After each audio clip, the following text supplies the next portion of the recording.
हिमाचल से शुरू हुआ था इस सीरियल किलर का सफर, जो सिर्फ महिलाओं को बनाता था शिकार, रेप और फिर मर्डर कर झाड़ियों में फेंक देता था लाश, मगर अपने ही स्पर्म से पकड़ा गया हैवान मोनू कुमार। कई बार किसी अपराध की सच्चाई इतनी भयानक होती है कि उसे जान लेने के बाद इंसान के अंदर कुछ टूट सा जाता है, भरोसा, सुरक्षा और वो भ्रम कि हम सुरक्षित हैं। हिमाचल की एक छोटी सी बच्ची से शुरू हुई ये कहानी सिर्फ एक अपराध की नहीं है। ये कहानी सिस्टम की चूक, इंसानी वहशत और उस हैवान की है जो सालों तक भीड़ के बीच आम आदमी बनकर घूमता रहा और अपनी ही पहचान से पकड़ा गया।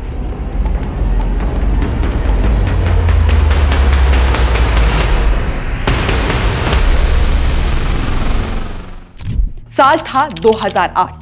हिमाचल प्रदेश के जिला चंबा में एक ढाबा, कुछ लोग, आम सी शाम और पास ही खेलती एक 6 साल की मासूम बच्ची। उसे क्या पता था कि उसके आसपास घूम रहा एक शख्स उसकी जिंदगी का आखिरी चेहरा बनने वाला है। वो शख्स था मोनू कुमार। तब उसकी उम्र करीब 20 साल थी। उसने बच्ची को अकेले देखा और मोनू के लिए वो मौका बन गया। ढाबे की चहलकदमी से दूर कुछ ही मिनटों में बच्ची के साथ बलात्कार किया गया और फिर नुकीले पत्थर से उसके सर पर वार कर उसकी हत्या कर दी गई।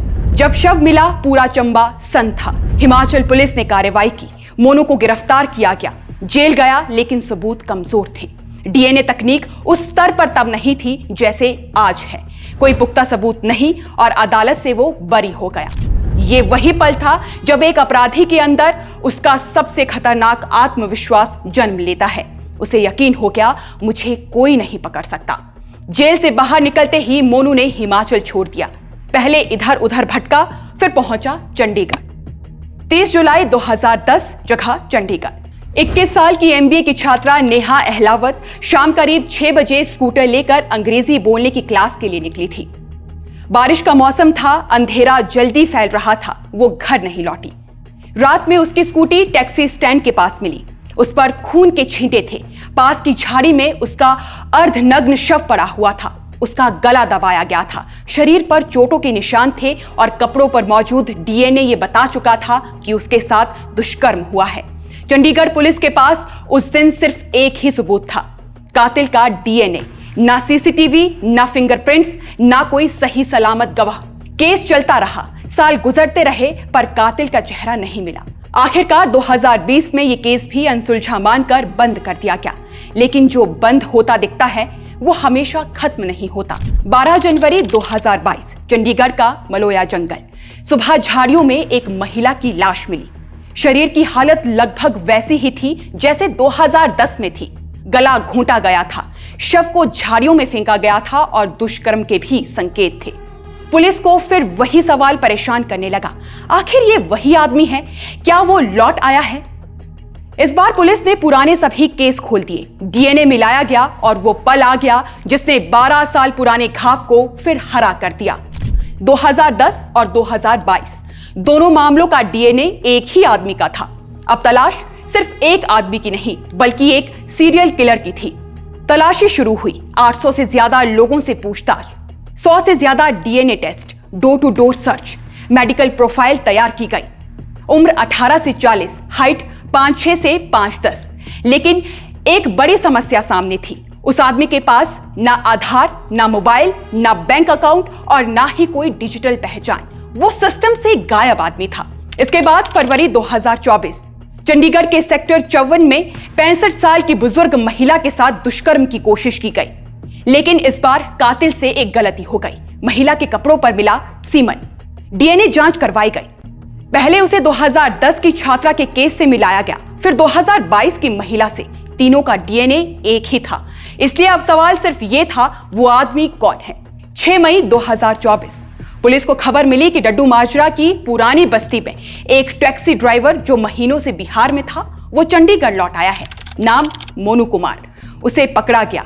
पहले उसने सब कुछ नकार दिया, लेकिन जब उसके सामने डीएनए रिपोर्ट रखी गई तो उसकी आंखों में वो आत्मविश्वास नहीं बचा। वो टूट गया। उसने कबूल किया, 2008 में हिमाचल की बच्ची को मारना, 2010 में छात्रा, 2022 में महिला और 2024 में बुजुर्ग महिला पर हमला।